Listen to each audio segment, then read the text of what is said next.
kind of an odd job, don't you think? Being a futurist? I mean, it's not a real job, is it? You know, a lot of people, they say, if it was a real job, you could get a college degree in it. You know, you can get an MA, BA, or PhD in future studies in Australia. There's 3 universities. One of the programs has been running for 30 years. We graduated 900 students. And one of our graduates actually is running the biggest demographic study going on in Australia today. What's the biggest demographic study going on in Australia today? The census. And of course, the field of demographics was invented by futurists. And today, with the limited time that I have, I want to explore with some ideas of what the future holds. But of course, what the future holds is what you make it. As futurists, what we try and do is peer over the horizon a little bit, see what's coming, and make a choice so we can move towards a preferable future. Not to say that the future is predestined. And this is what you do in business when you're making decisions. So I have a buddy, and he's trying to transform schools today. He's an international futurist that speaks just in the area of education. Hands up if you have kids. Oh, that's fantastic. You know, I was talking to your kids' teachers. Any of you from Queensland? New South Wales? Victoria? New Zealand? Well, I was talking to your kids' teachers, and you know what they were telling me? We're not sure what we're teaching applies anymore. This is what they were saying to me. So my buddy made a video talking about how fast the world is changing, and I think it can sum up in 2 minutes' time about 50 different trends that are impacting your business. So what I want you to do is make sure that you're sitting next to someone. You need to find a learning partner that you might move over there. And I'm going to play a video, and there's going to be some surprising facts you haven't seen before. I want you to pick one out and write it down so you can discuss it with your learning partner. You okay with that? You ready? Here comes the video.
Seconds to discuss with your learning partner. What was one key fact you learned from that you didn't know? Do that now. Thank you.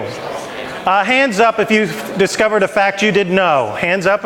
What fact? Over here, over here. Just there. You just turn just there on the aisle. Thank you. Go ahead. Are the 5 billion apps downloaded? Yeah, 5 billion apps. So wait, before you pass back the microphone, so let me ask you a question. Could you stand up for a minute? What's your name? Sure. Liam. Lee. Tell me, what does that mean to you in your business? It's a pretty good way to kind of market a new way, I think. Yep. Do you know what futurists do? They look at emerging trends and they say, what does this mean to me? What does this mean to me? Thank you. Come and get a book.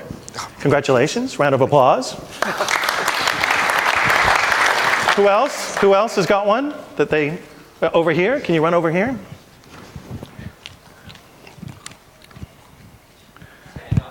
Yeah. What did you see? The toilet and mobile phone ratio. Yes. You know, I was in Tanzania, and you know, only 1 in 10 households have power, yet 75% of the population have cell phones. How do they power the cell phones? Do you know how they power the cell phones? How do they power? Yes.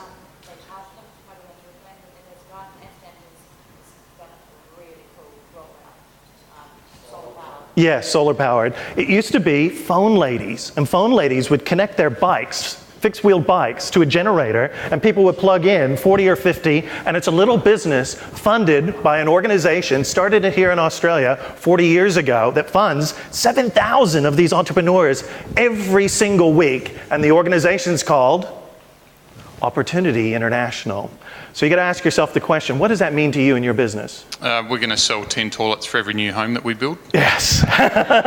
Fantastic.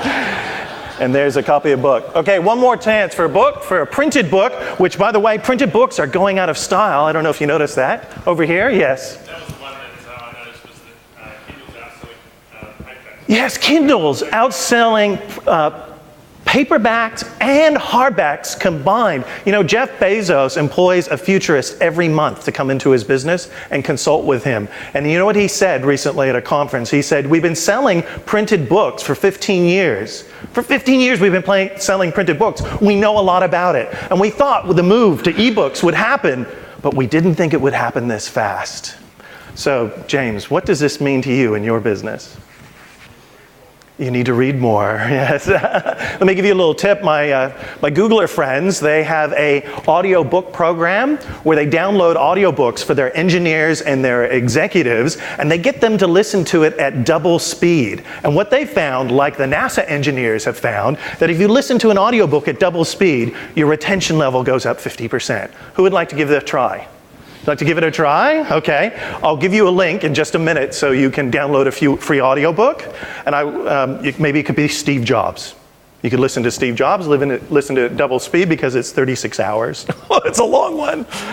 So let's move on. So in July, I fly to America. Qantas is delayed 4 hours. I get to the super shuttle queue in LAX. You know the blue super shuttles that they have there? The queue is incredibly long, and I'm supposed to be at the conference. Luckily, I'm a delegate, not a speaker. I'm supposed to be there in the morning, and I didn't arrive until lunchtime. And I walk into this hall. There's 2,000 people sitting at round, banquet-style tables, and I sneak into the back because I'm late, and I sit down, and there's a guy sitting right there at the table, and he reaches his hand over and he says, "Hi, welcome. My name is Jack Welch."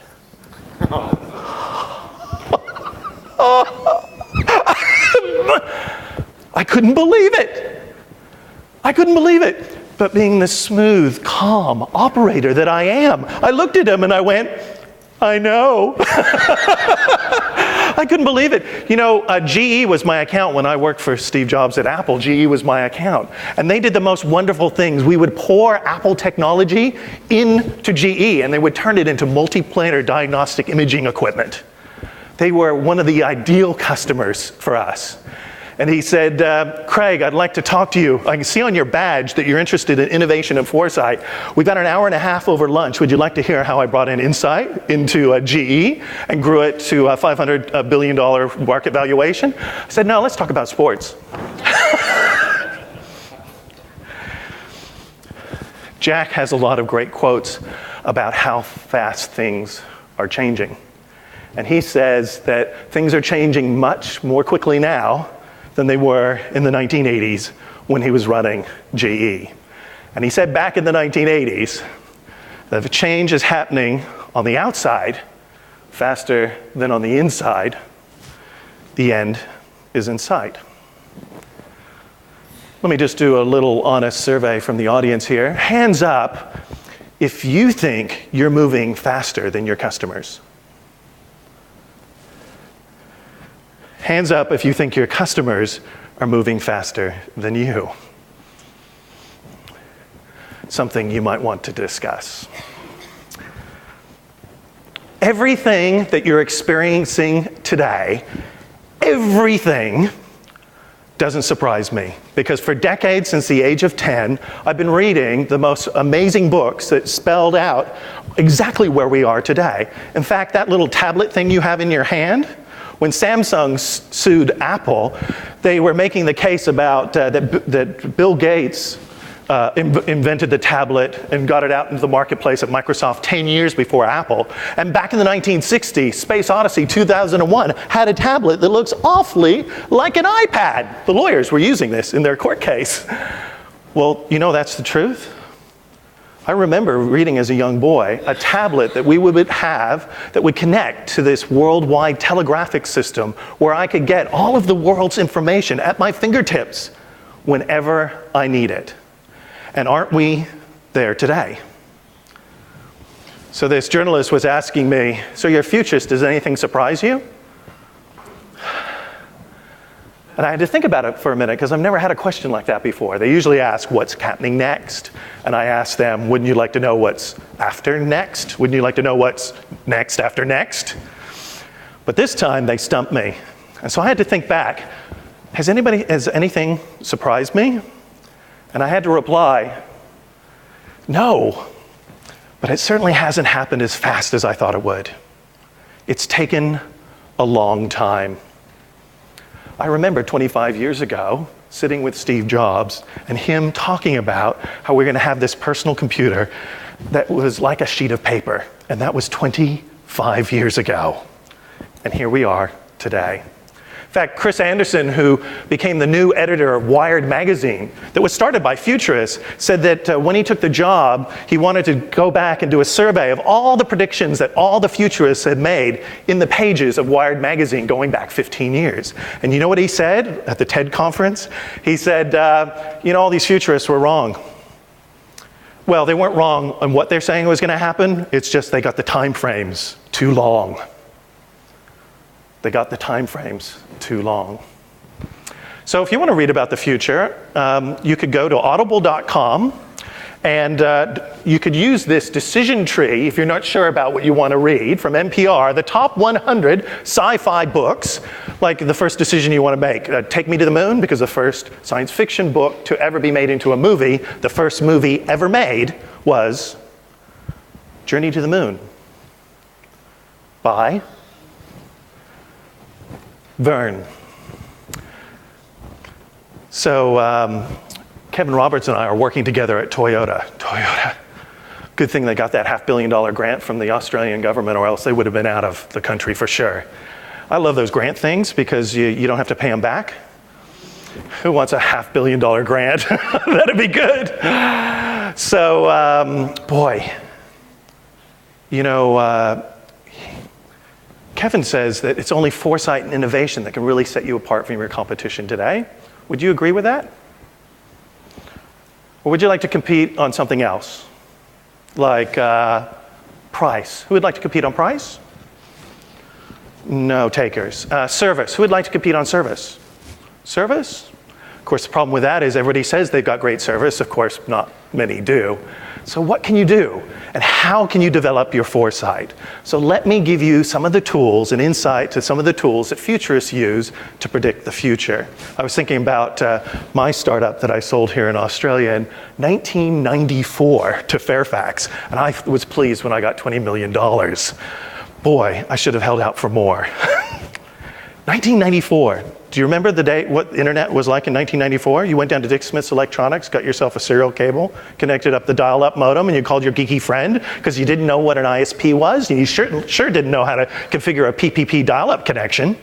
You know that was only 1994, that was the start of the commercial internet in Australia. And how far have we come in just those few years?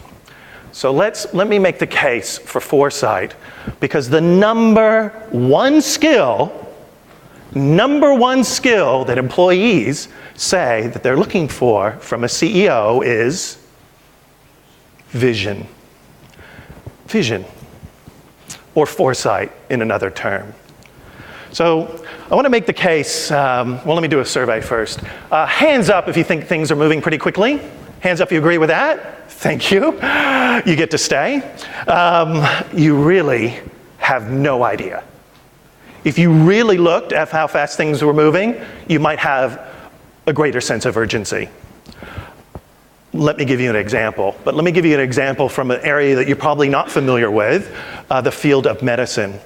Turn to the person next to you, your learning partner, and ask them, what did Craig Venter do 11 years ago that changed the world of medicine forever? Do that now. You've got 10 seconds.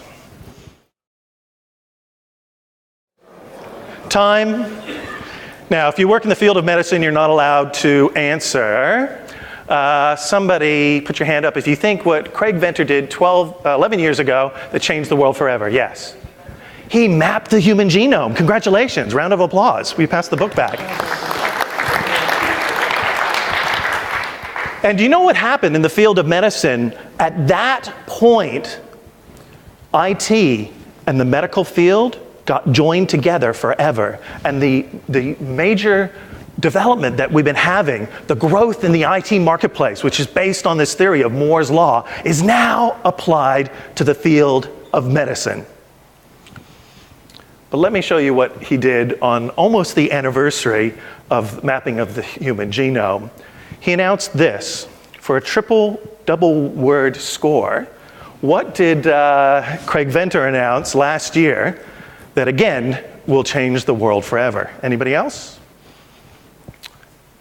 This is Phi Alpha 182, the world's first artificial life form. Hands up if you heard the press announcement. One person in the room.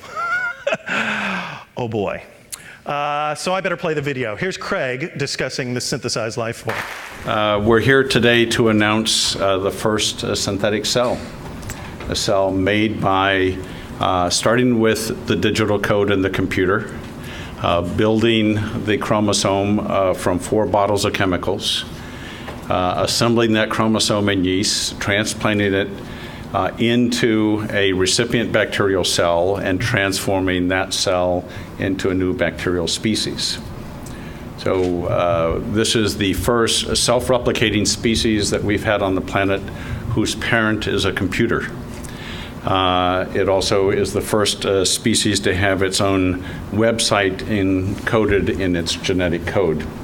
But we'll talk more about the watermarks in a minute. Craig Venter said to me at a World Futurist Society conference, we get about 2,000 futurists together every year in America. And he said, if I wasn't a member for 30 years, I wouldn't have had the chance to sit back next to Dr. Moore, the co-founder of Intel. And he was talking to me about how the price performance of chips were doubling every 12 to 18 months. And I thought, I wonder if I can take that trend from that industry and apply it to mine. Is there a trend happening in another industry that you're just saying, that doesn't apply to me? You know that group buying thing? That just wouldn't work in my industry.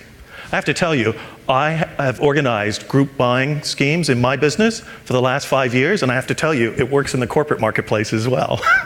It just doesn't have to be local. You can do it internationally as well. So, moving on.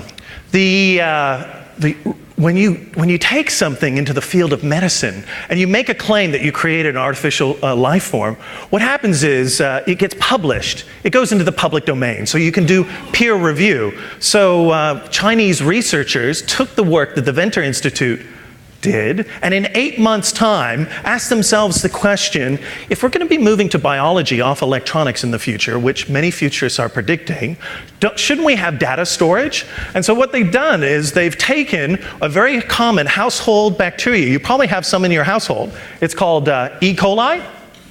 It's probably coming in on your lettuce.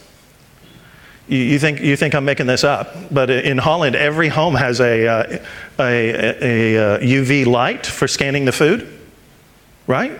Yes, why don't we have them in Australia? I guess they don't want our food to be safe.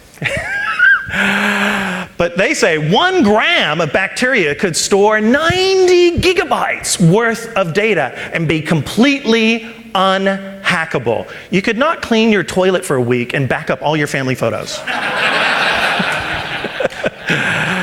Well, they haven't developed the wireless bacteria yet, but it's coming. It's coming. Another example of how fast the field of medicine is changing. This is Anthony Italia, and in 2009 when I was, 2010 when I was at the TED conference, he printed live on stage in Long Beach, California, a prototype kidney live on stage using a 3D printer that, I don't know if you have any high school students, every high school in Australia now is getting a 3D printer where they print little plastic 3D models, but in this case, he's printing with stem cells. So if you want to know more about this or think you might require an upgrade to your body in the future, because we used to upgrade with serial cables and modems, but in the future, maybe we're going to be upgrading ourselves. Maybe that's going to be the growth market. You could go to the Wake Forest University School of Regenerative Medicine, and they're working on these 22 different organs that they hope to get to the marketplace within 15 years. Need a new pancreas because you've got diabetes? Need some new lungs because you didn't take the warnings on those packages too seriously? Hopefully, this will be in time for you. Can you take a trend like that in that industry and apply it to yours? That's the power of foresight. The case for innovation, or what I like to say, what Steve Jobs taught me about embracing risk. I was 19 years old, and Steve Jobs calls up my parents and says, I want to have a chat to you about your son's career. I've been attending Cal State University Computer Science and Communications School, and I was doing pretty good. I was one of the top students there. And Steve comes in, and he makes all of that irrelevant in about 5 seconds. So he says, Don and Barbara, how's your son doing there? Oh yeah, he's doing really well. Oh, that's great. I'm glad he's doing well. Of course, everything that he'll learn in the next 4 years will make him 10 years behind. And they turn to me and they say, Craig, is this true? Are you going to be 10 years behind by the time you leave university? Now, at that point, I had my own computer up in my bedroom, and I was designing computer games and selling them in Ziploc bags. Because that's how we distributed software in the early days, cassette tapes and Ziploc bags. And when I started at Cal State Fullerton, the first thing that they had us do was learn how to do punch cards. And for your kids, it's 10 times as worse. The case for innovation, or what Steve taught me. The stock just tumbled 5% in 2 days. Oh, Steve's gone. The company's going to implode. Didn't I tell you that he was designing the iPad 25 years ago? There's a long-term vision of that company. I know that there are things in the pipeline, because I used to work in that pipeline, that aren't coming to market for 5 years. Not coming to market for 5 years. I think they're going to be okay in the short run. This is a chart that starts October 16th, 2008. And a journalist was analyzing Apple's new product launch. They said, the big problem you're going to have, Mr. Jobs, he doesn't like doing interviews with journalists, and this is why. This young journalist said, we're entering this thing called the GFC. People are going to lose their jobs. They're not going to have money. They're not going to buy your overpriced products. How wrong was she? Did you see what happened? He turned to that journalist and he said, I won't take offense to your question because you're too young to remember that every success we've ever had at Apple has been in the times of greatest risk. Talk about trying to sell a pub 2 days after 9/11. Apple launched their iPod 2 weeks after 9/11. And at the time, everybody was criticizing them. What are you doing, launching a consumer electronics device after 3,000 people have been killed? What are you doing? And I was there in the room. I remember what he said. He said, we figured out that it's right now in history when people need a little music in their lives.